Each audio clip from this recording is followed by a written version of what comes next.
Hello friends, welcome to Top of the Stack MTG. Tonight we have a very special video for you. This is the top 10 funnest cards in Amonkhet to play with and brew around. Now once I started doing research on this subject, I realized that there's a lot more than 10 super fun cards in this set.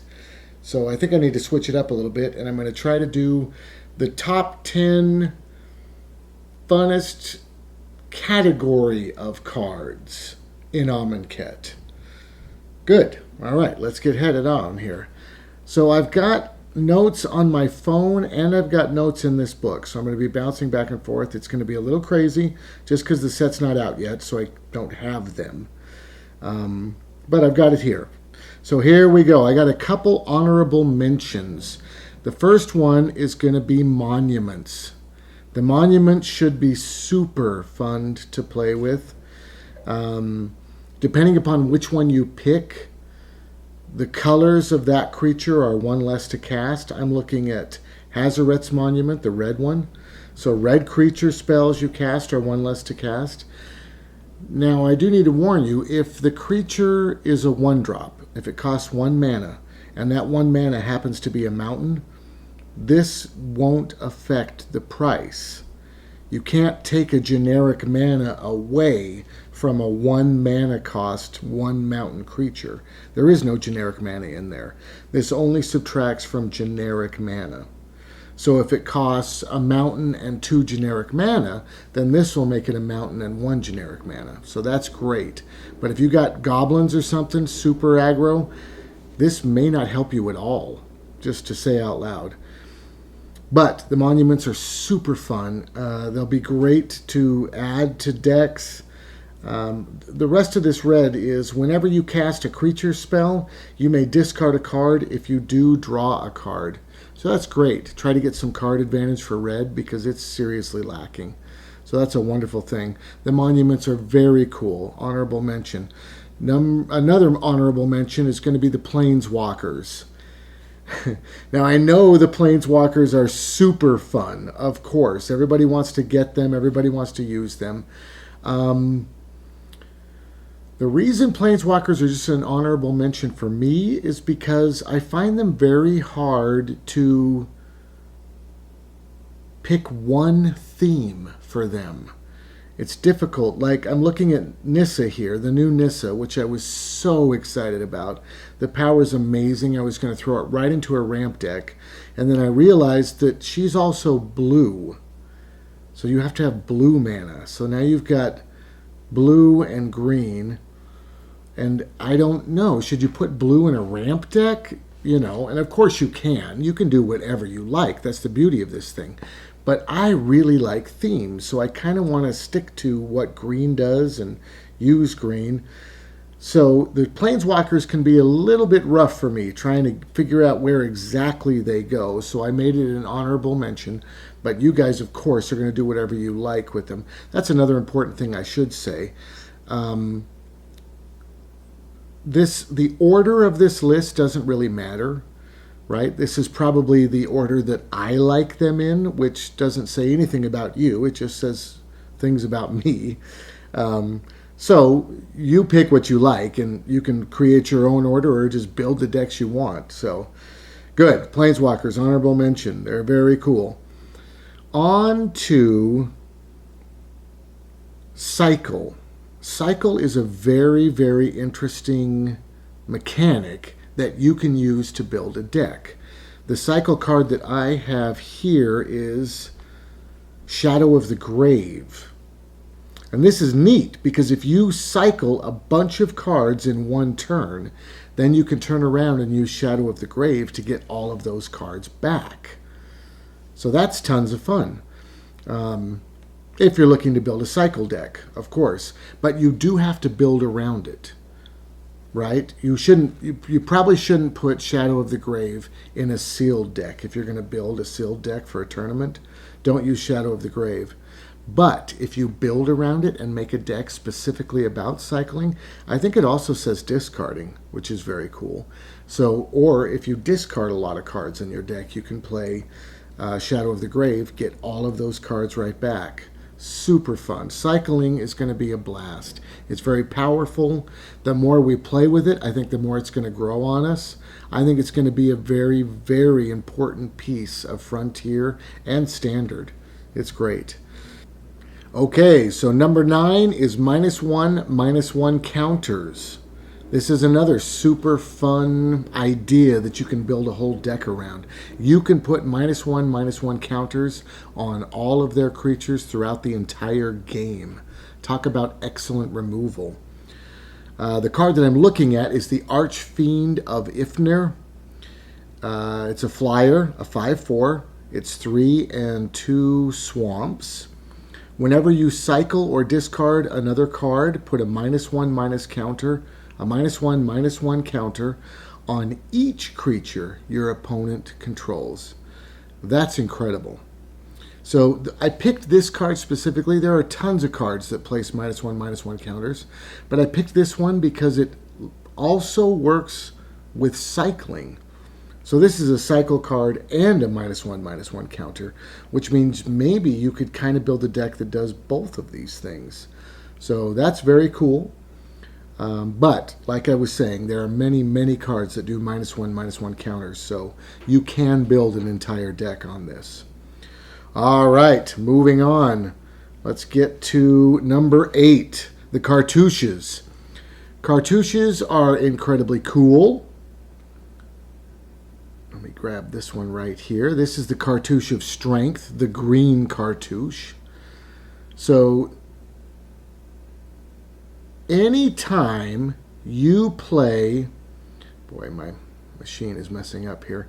Anytime you play a cartouche, you can bring back a trial.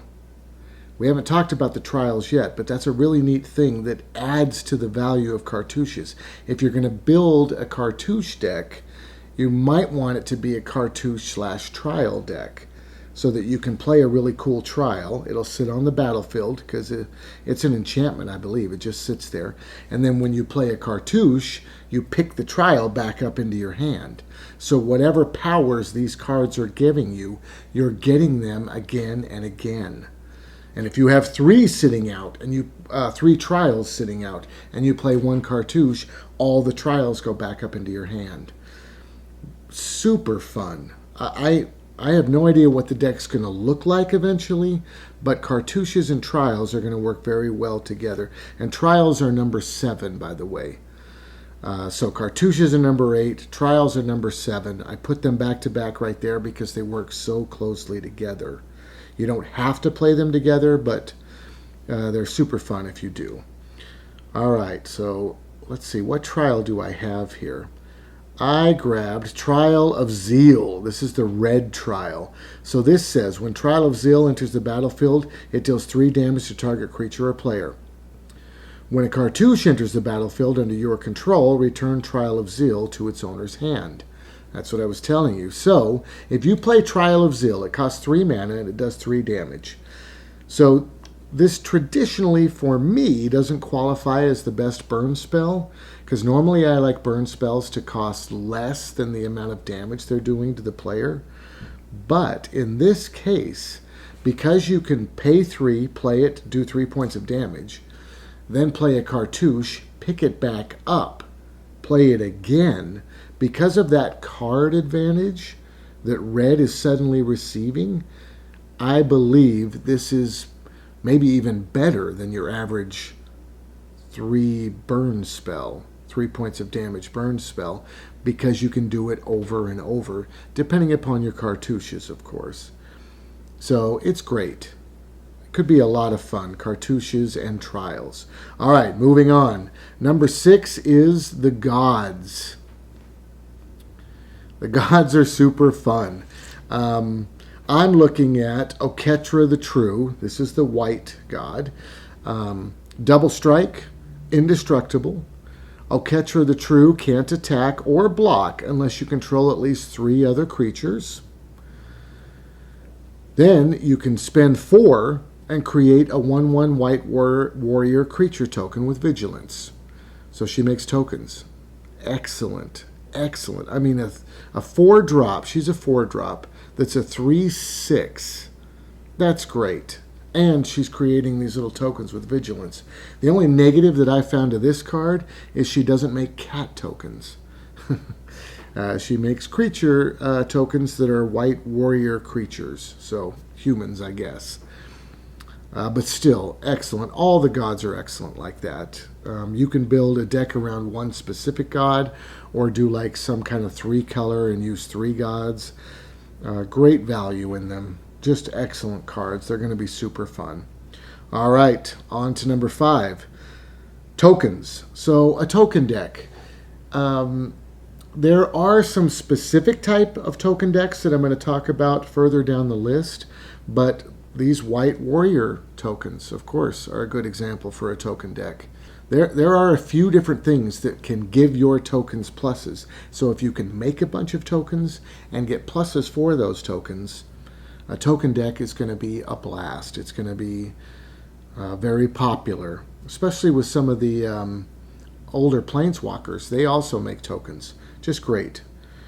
Good. So tokens. I was looking specifically at Anointed Procession. This card, if an effect would create 1 or more tokens under your control, it creates twice that many of those tokens instead. So literally, this doubles all your tokens. Excellent. Now it's a 4-drop, so you're going to get it a little bit later in the game. You'll be making a few tokens before, but once you get this 4-drop down, then you can really start making those tokens. I mean, even dragon fodder, right? What is that, 2 goblins for 2? This makes it 4. I mean, excellent, excellent. Okay, token deck, very fun. On to a specific token deck, which is cats. We now might be able to build a cat deck. I'm looking at Regal Caracal. Other cats you control get +1/+1 and have lifelink. I mean, that's amazing. There's a few cats in this set. There are, of course, cats in all the previous sets, whether they're leopards or cat humanoid creatures or lions or just house cats. There are a lot of cats to choose from, especially in Frontier. So, yeah, I think a cat deck is definitely going to become a thing, and it should be a ton of fun. Also, when this card enters the battlefield, you get 2 1/1 white cat creature tokens with lifelink. So right there, you pay 5, you get 3 cats. Excellent. Excellent value. Great card. Okay, on to number 3. Number 3 is Ramp. A green deck which gets mana quickly and ends up getting a huge creature at the end. There are ramp decks right now because of the Eldrazi, of course. If you can ramp into Ulamog or something, you know you're going to do a lot of damage and do very well. For me, as I was telling you earlier, I'm pretty kind of restricted. It's okay, kitty. It's okay. I love you. I'm pretty restricted about theme. I don't like to throw an Eldrazi in my ramp deck because I want it to be a big green stompy creature. You know what I mean. But, right, it's very popular. Ramp's very popular. And we've got some new ramp cards. What's going on, Gavin? You okay? Come here. Come on. You want me to chase you a little bit? Okay. I know. I got you. Come here. Say hi to everybody. Here's Gowron again. She needs a little bit of attention. We can take a pause for a second. Yes. Good job, kitty. All right. Go have fun, okay? Good. So, ramp. We have got a new creature to try to ramp toward, and this is Sandworm Convergence. Now, this is an 8-drop, but that's all right because you're ramping. And actually, it's not even a creature. It's an enchantment. But here's what it does. Creatures with flying can't attack you or planeswalkers you control. That's crazy. Secondly, at the beginning of your end step, create a 5/5 green worm creature token. So every turn you get a 5/5, and flyers cannot attack you. It's crazy cool, tons of fun. There's lots of other ramp cards within the set, and of course there's lots of ramp cards in Frontier. So it's excellent. Seriously fun. All right, moving on to number 2. Number 2 is zombies. There are lots of great zombies to choose from in this new set. It's interesting because they've gone to white. So now zombies are going to be black, blue, or white. I don't know if we need to build a 3-color deck for zombies or if we can get away with losing one of the colors. I'm not sure. But zombies, there are some excellent zombie cards in this set. One that I'm looking at right now is Lord of the Accursed. This is a 3-drop. It's a 2/3. Excellent. Other zombies you control get +1/+1. And you can spend 2 and tap this guy, and all zombies gain menace until the end of the turn. It's crazy. The zombie deck is going to be scary. It's going to be awesome. So very fun to build around. Many other cards that give all zombies +1/+1s. It's going to be an excellent deck. It could be competitive, honestly. Excellent and tons of fun. All right, so on to number 1. For me, I'm sure you already could have guessed this because the type of decks you already know that I like. For me, number 1 is Aggro. There is a ton of super fast red cards in this set. Crazy. And of course, the Exert power, which is amazing. Exert, of course, is if you swing in an attack and you say, I'm going to exert this guy so that he doesn't untap next turn. He has to rest for a full turn. I get this extra special power that's written at the bottom here, which is really fun. So the one I'm looking at is Combat Celebrant. Now this person says, if Combat Celebrant hasn't been exerted this turn, you may exert it as it attacks. When you do, untap all other creatures you control, and after this phase, there is an additional combat phase. So literally, you get to attack twice. If you got a bunch of goblins out or something, you swing in for a big old attack, and they take a bunch of damage, and then you exert this, well, not and then, but you exert this guy at the same time. Then, after that attack is over, you get to untap all your goblins and swing in a second time for the win. It's amazing. Yeah, and there's tons of other really fast aggro cards as well in this set. This set is going to be super powerful. I feel like the power that's in it is hard to see. There are going to be strange things that come out of this set. Very fun things that you're going to be able to find as you explore. And I think that once you hone it a little bit and you work on it, you're going to build some decks that are going to be very hard to take down. I'm very excited for this set. It's going to be awesome. All right, well, thank you guys so much for watching. I hope you have a wonderful night and a great pre-release, which is coming up this weekend. Please leave comments. Please hit the like button and subscribe if you haven't already. I've already got a bunch of subscribers. I'm really proud of that, and I'm really thankful to have all you guys. And, yeah, have a great night.